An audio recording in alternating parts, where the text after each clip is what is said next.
pôles. Et bien que la fonte de la cryosphère dans les zones montagneuses ait entraîné un important recul des glaciers depuis la fin du 19e siècle, elle s'est malheureusement particulièrement accélérée ces derniers temps, notamment depuis les années 2020, donc très récemment.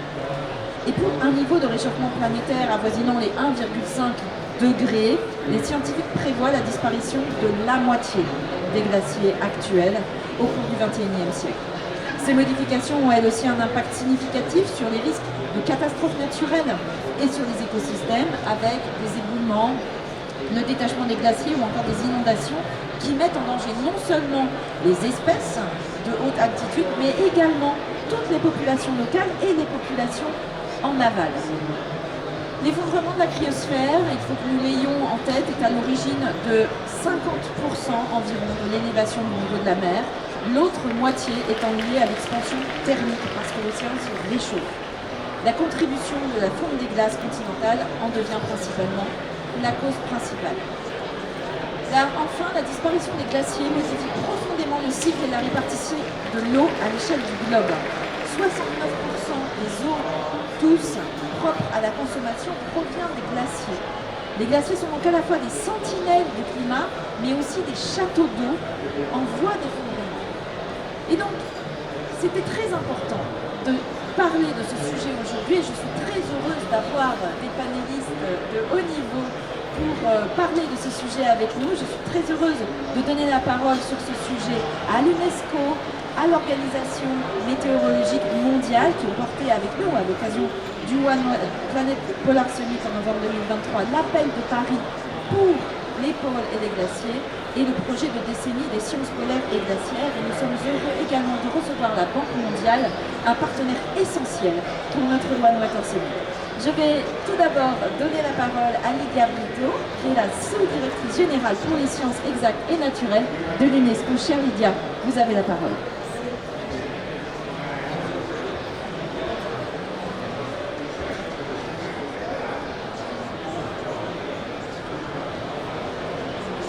Merci Barbara, and good morning everybody. It's a great pleasure to be here.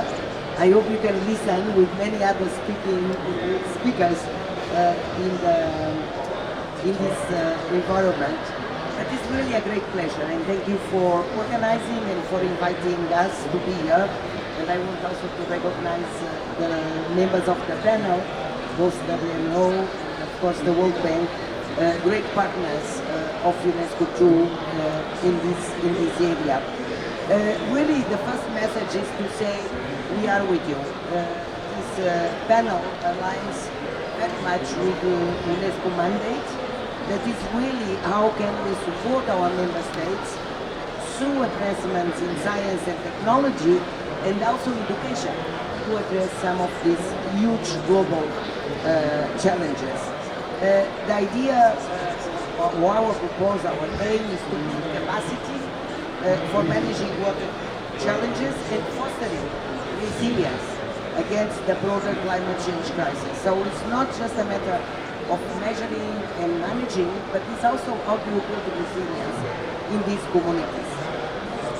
Definitely we would like to, during this intervention, to highlight, as you mentioned Barbara, the vital connection between cryosphere changes and the global freshwater crisis, including sea level rise.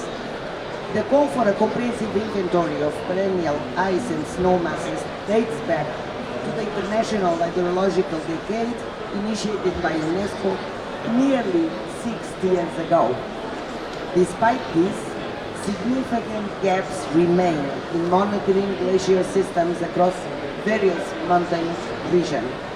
UNESCO World Heritage Sites encompass 50 locations home to glaciers, with 18,600 glaciers covering approximately 66,000 square kilometers, accounting for nearly 10% of the Earth's glacier area.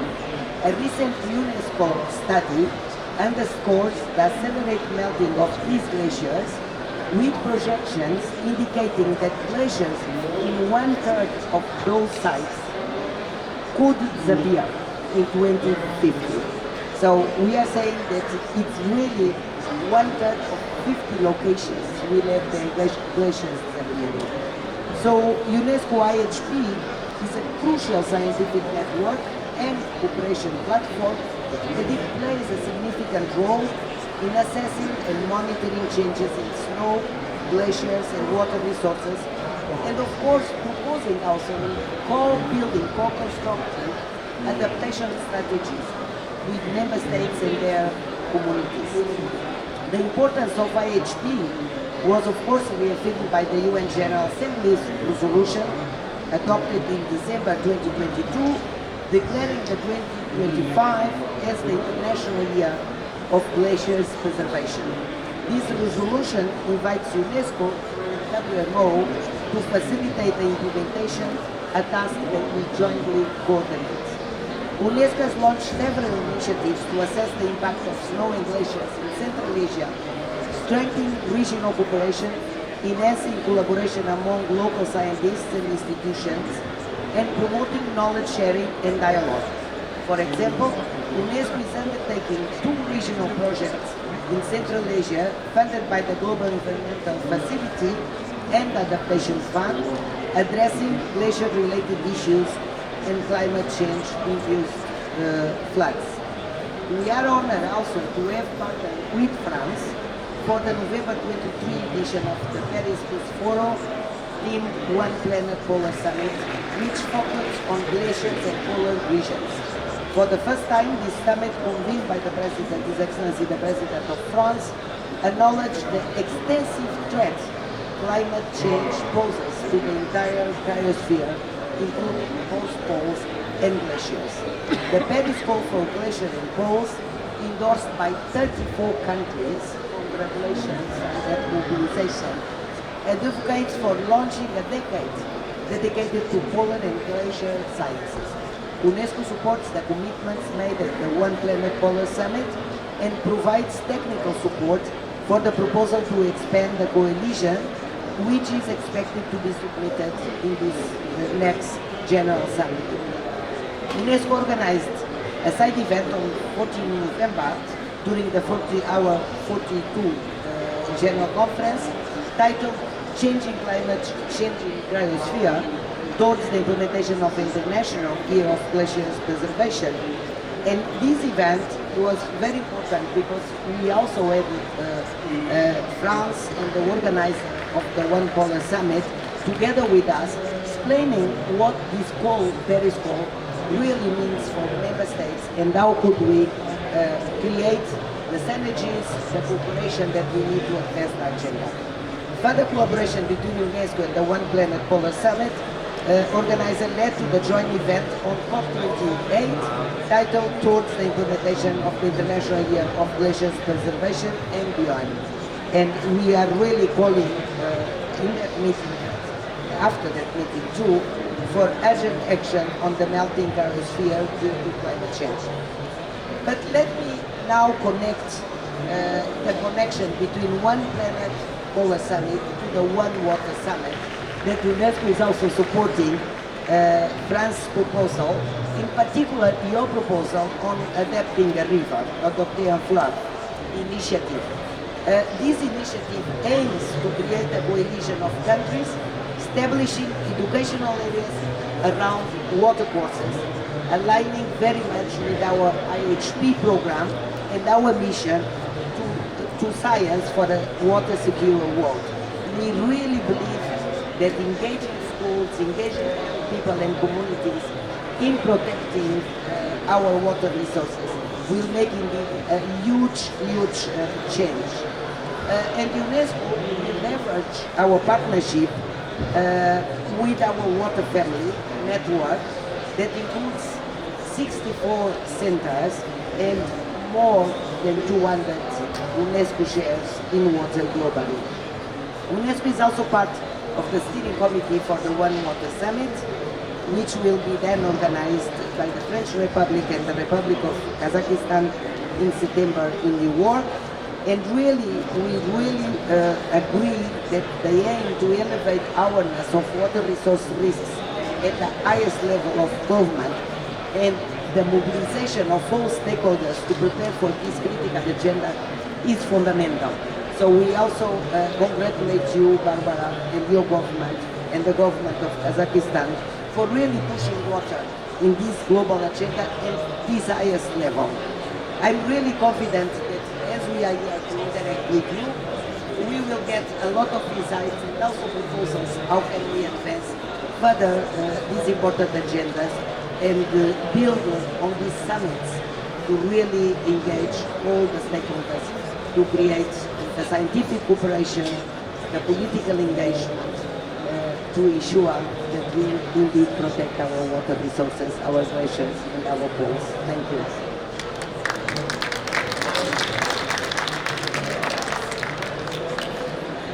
Merci beaucoup, chère Lydia, pour cette intervention qui montre à quel point tout est interconnecté et à quel point la collaboration que nous avons ensemble est fructueuse. Et merci d'avoir mentionné l'initiative Adopt Your River.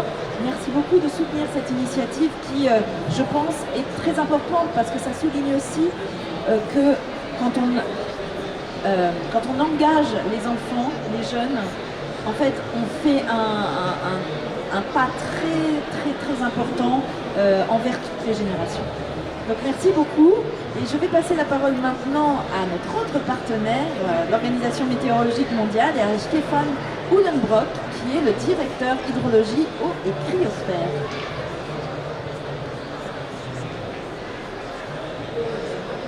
Thank you very much, Your Excellency, Barbara B. Dear Barbara, thank you. Also, thank you to my co-panelists here, Stefan Uhlenbrock, yes, from WMO, and I would like to use my short intervention to say a few words. It says from cryosphere and water, you know, or rather from cryosphere to water. Cryosphere is largely the water, we understand, but it's also about the melting, and the very accelerated melting what we have been observing over the last years.